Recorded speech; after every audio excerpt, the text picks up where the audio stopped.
Do you ever watch reality dating television shows and you see a contestant start to talk their way right into a hole? Well, yeah, that happened quite often at the beginning of season 3 for Love is Blind.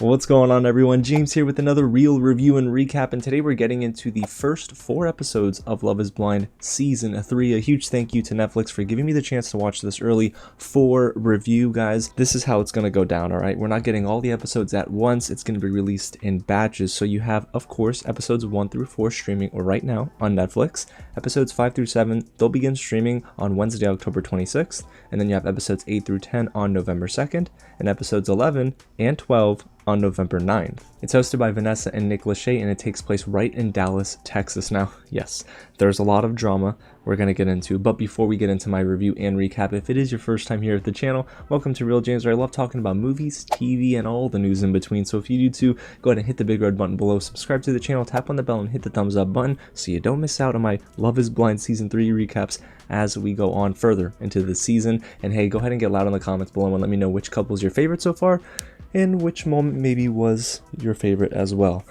I got a couple moments that we are really going to touch on, but you know what? Let's not waste any more time. Let's get right into episodes 1 through 4. Now, this is the spoiler-free section, so you'll see time codes at the bottom. What we're going to do is break it down in spoiler-free way and the spoiler way in case some of y'all haven't seen it yet. But guys, just to start, I do think Season 3 so far in terms of production is much stronger. The transitions are smoother, you can tell the camera work is a little bit cleaner, and Season 2, maybe because it was hindered by COVID protocols, didn't feel as put together compared to Season 3. Even though at times I think the editing was a little bit janky, like it maybe was too quick, I feel like episodes 1 through 4 at least was a pretty strong start. However, it took a little while to get going. So if you're feeling like in episode 1, man, why am I not connecting with any of this? It's kind of how I was, but trust me, it gets better. Now, our time inside of the pods was pretty fun, I'd say, for the most part. It just felt like we spent more time in the pods compared to Season 2. Now, maybe I'm completely wrong, but I at least got to understand a little bit more of the dynamic in Season 3 within the pods versus Season 2, where I don't necessarily think they spent much time. Now, outside of the main faces for this season, like Alexa, Brennan, Raven, Bartiste, outside of those faces, we don't necessarily learn too much about the men's and women's living quarters and what they do there. So I will say that's kind of a knock on Season 3, where we didn't necessarily spend too much time there. So we didn't get too much more than what was on the surface. And I will say that once we got outside of the pods in episode 3, the Malibu moments were off to a weak start. I do think the conversations were generally baseless too among our couples outside of the pods. Seriously, it's one of my pet peeves when people just kiss and tell. Like, I don't want to hear about your sex life. I don't want to hear about any of that. Keep that between you and your partner. I don't want to hear it. But in the show, they kind of go off the rails. I mean, I get it. There's gold chalices everywhere and there's drinks flowing heavy. But to me, that felt wrong. But then I saw the women do it too, and I'm like, stop it. Why are we doing this? This is just not producing good television. It was really weird to hear them tally up how many times they slept with one another. Like, nah. But I can say that through 4 episodes, I'm definitely more entertained than I was with Season 2, but it's not on the level of Season 1. We know Season 1 was the GOAT. That was the best so far. I mean, that might just be the strongest season in Love is Blind's history, but I just think there are a lot of juicy moments, especially in episode 4 of Season 3. There's moments that are brewing, they're setting the foundation, and then you see that sizzle reel for the following batch of episodes, and I'm thinking, y'all, I don't know. I mean, this is gonna get really wild really quickly, but it was a decent setup, and I think by the time you get to episode 4, if you're invested in this series like I am, I think you're going to feel your time was paid off. So far, so good for Love is Blind Season 3. Now, that's all I can say in the spoiler-free section of this review and recap, but you know what? It's time for my commentary on everything that happened in episodes 1 through 4, so this is your spoiler warning. Again, if you haven't watched it yet, leave a like, leave a comment maybe, and then come back and watch the rest of this video. So, time for my spoiler recap, and boy, oh boy, do we have a lot to talk about. So in episode 1, of course, we begin with the pods and introducing most of our men and women contestants, and I didn't have many notes initially on the contestants, but I had a few takeaways. So on the women's side, Nancy immediately said she wanted 10 kids, and then said it again in the pods while she was dating, and I'm like, y'all, 10 kids is like, that's a lot. Like, I am not a woman, so I can't tell you how the birthing process is, but I can only imagine 10 kids not comfortable. So yeah, that seems like a football team that you're producing, a starting lineup. You know, that's wild. But on the men's side, there were a couple of contestants at first that I thought, okay, this is definitely, I'm taking notes on this. SK has this air about him. And it's funny because eventually the person whom I didn't think had an air about him ended up having this ego about him too. We'll get there. But SK, at first I was like, man's in his head a little bit. And then you have Cole, who has this awkward banter, not like a negative or a positive, just I picked up on it. I thought, the man is, what is he talking about? Why is he bringing all of this up? And then later we learn he has conversations like, what big cat would you be if you could choose any of them? Like, bro, what are we doing here? You gotta have like conversations with substance. So I don't know, Cole had this awkward banter in the pods, and it kind of, you know, translated to outside of the pods. But there were connections, of course, in episodes 1 and 2, and there are plenty of them, so let's break them down now. You had Bartise and Raven's connection, and there was a weird triangle as well between Bartise, Nancy, and Raven at one point. It was just that Nancy had an issue at first with Bartise's age. He's 25 years old, which is relatively young compared to Nancy. So this triangle was always kind of shifting. Bartise was going one way, leaning the other way. But I do want to talk more so about Bartise and Raven here because it comes into play later on in episode 4. So both of them are into fitness. So they connected on their similarities. At first, Bartise wasn't fazed by Raven being in the service industry, which took a lot of effort for Raven to come and be vulnerable about, because as a bartender or a waitress, I'm sure there are many men and possibly women that are giving Raven looks. And, you know, of course, you have to be very secure in your partner and in your relationship to be okay with that. And Bartise said he would have been. However, there were some moments where I thought, are they really connecting, or is this just something for show? Because while Bartise was being vulnerable and talking to him about his family and his parents, Raven was doing Pilates and jumping jacks, and then at one point Bartise noticed it and was not a fan. That to me was the breaking point for Bartise. He said at that point, if she's not going to listen to me at my most vulnerable state in the pods, how are we going to act outside of it? So Bartise tells Raven that he has a burning desire for Nancy. So it's really interesting because both of them, I think, mutually agreed to just call things off, even though I think Bartise, well, by episode 4, he definitely feels guilty about cutting it off so quickly. But yeah, I don't know, guys. It felt like things ended a little prematurely there, and you'll know why by the time it gets to episode 4. And then there's Alexa and Brennan and their connection. They were probably the most natural couple together. However, they were also the very first couple to get engaged. They had shared trauma moments in the pods, and they also said I love you to each other very quickly. So things were moving along pretty fast for both of them. And then eventually, Brennan gets on one knee and has this actually really sweet proposal speech to Alexa, and Alexa says yes, and they were, the first ones to see each other outside the pods. Well, outside the pods in a weird way, you know, like that little moment where the doors open and they're just like, oh, there she is, and whoo, there he is, and then they get all cotton bother and stuff. So yeah, I do think that there's a good thing about that, and then there's also something that comes up later on in this first batch of episodes that makes me think, are they working out? Will they work out? But we'll get there. And the next connection we're going to talk about is Nancy and Andrew. So boy, was Andrew just talking way too much about sex. I'm sorry guys, that to me was not good TV. I mean, I know what they were building towards, especially after we see the sizzle reel for the next batch of episodes, but I don't know. It was too much. Andrew was feeling himself way too much. He was definitely bringing up his trips and his expensive trips to Bali and like wildlife photography and spending money lavishly. And it almost felt like, you know, those people who try to get you on board with these multi-level marketing schemes, the pyramid schemes, and they're talking to you about all the money they make and stuff. It's kind of how I felt about Andrew here. And it was weird because at one point, Nancy actually chose Andrew over Bartise. And then Andrew proposes to Nancy, and then Nancy says no, which shocked me because she was leaning towards him versus Bartise. So something must have happened towards the end there, of the pods at least, where Nancy felt maybe Andrew wasn't for her because he was blabbering on about himself and bragging on himself, but Andrew was also pretty shocked. However, did y'all find it kind of weird that he was using a lot of eye drops when he was doing the one-on-one interview after the moment happened where he was unfortunately rejected. I don't know, I was like, are you trying to make yourself cry, or are your eyes really dry? I like to believe his eyes were really dry, but then he went in for more eye drops.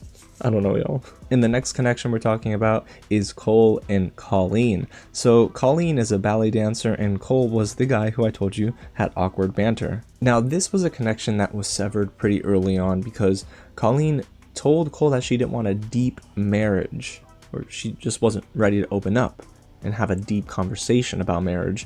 So Cole immediately he wanted to dive right in. So Cole told Colleen after like the first, after I think it was the first or second pod date, that Colleen, this can't work. If you don't want to go deep with me, I'm not compatible. And then Colleen was super heartbroken and torn up about it. So Cole quickly moved on to another girl he was dating in the pods, Zeneb, and they shared a love of God, which I thought was really beautiful. We haven't gotten that yet on Love is Blind. In a weird way we did, because, you know, in season 2, there was, you know, talk about God with Shayna, and I thought it was nice to see that being brought into a reality dating television show. I just think of Maddie Pruitt, I believe her name is, her last name at least, in The Bachelor, Pilot Pete season. So I think that it was nice to hear that they said they would have a prayerful marriage, and they shared a connection pretty quickly after that. But before we go back to Zeneb and Cole, we gotta talk about who Colleen ended up moving on to, which was Matt, and they definitely felt each other at first. I mean, they were all in. They dove into the deep end first, and they said, yep, I love you, really quickly.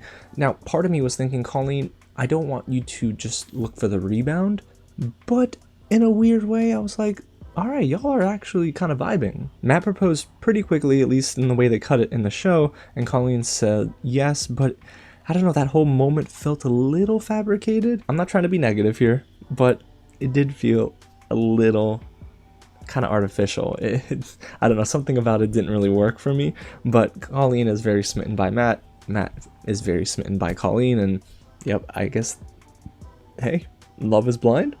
I'm sorry. Alright, run me my check, Netflix. In another connection I definitely didn't see coming was SK and Raven. So after the whole Bartiste-Raven debacle, well, SK took his time to get to know Raven and vice versa. Now, we didn't see much of them on screen up until the point where then SK proposes to Raven and then Raven says yes. So it led me to believe that there were a lot more moments where they connected that we didn't see on screen. So me as a viewer, I'm thinking, that was fast.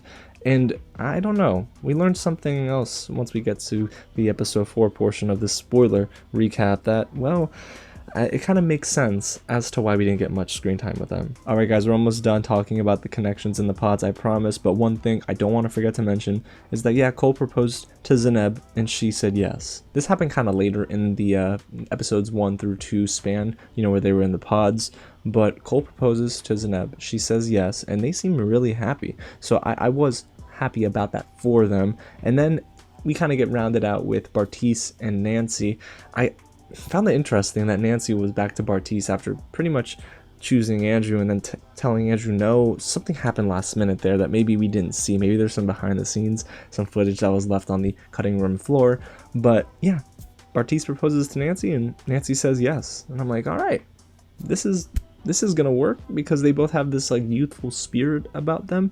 And then things happen in episode 4 that make me think this might not work. But you know what? Let's go ahead and now dive into our engaged couples. So after episodes 1 and 2, next stop is Malibu, and that rhymed. So our engaged couples get to see each other outside of the pods, spend time together in the same room, and then eventually they get to meet one another towards the end of episode 4. But when it comes to our engaged couples, let's start with the early birds in season 3, and that is Alexa and Brennan. Now, I do find it weird that they barely got any screen time here in the Malibu portion of Love is Blind, at least so far. They're probably the most natural couple though, so there's not much entertainment value there for the producers to sort of mine. But, you know, I think the only takeaway is probably that they are good, but I'm worried about their families clicking. They keep talking about their families, and Alexa seems to believe that it won't work because her family is, what she says, dark. So I was like, oh, interesting. And then Brennan is talking about how he thinks they will work. So he's very optimistic. And yeah, that is going to be very interesting moving forward. And then you have the next engaged couple, Colleen and Matt. Guys, the producers spent so much time with this couple. I mean, they're very giddy, they're energetic, they're definitely on top of each other, and they slept together night one. Well, I guess a lot of the couples did night one, but they're clearly infatuated with one another, and I will say that they're probably having the most fun among any of the engaged couples. And now we got to move on to Bartise and Nancy, and my takeaways were they're very physical, like very physical with one another, and it's almost odd because I feel like they're not getting past that. And there's another layer to a healthy relationship, and they are not there. You know what I mean? Sure, they talked about how much they slept together, but that doesn't necessarily lay down a foundation for a long-standing relationship. So Bartise, he does have feelings for Nancy, but then we learn by episode 4 that he still has feelings for Raven. Like... And this is where I think his immaturity comes into play. He's 25 years old, and he's probably looking more so for the physical versus the emotional connections. And Bartise actually ended up telling the guys that, you know, oh, Raven is so hot, this and that. And then he tells, you know, the producers in the one-on-one, Raven's this and that. And then he goes and tells Nancy at the end of the night that he thought Raven was hot. What are you doing, bro? What are you doing? Why are you telling your fiance that another woman is hot? But like, it wasn't just a, oh, like, you know, she's hotter, he's hot. Bartise was using choice words that I'm not going to use on this video.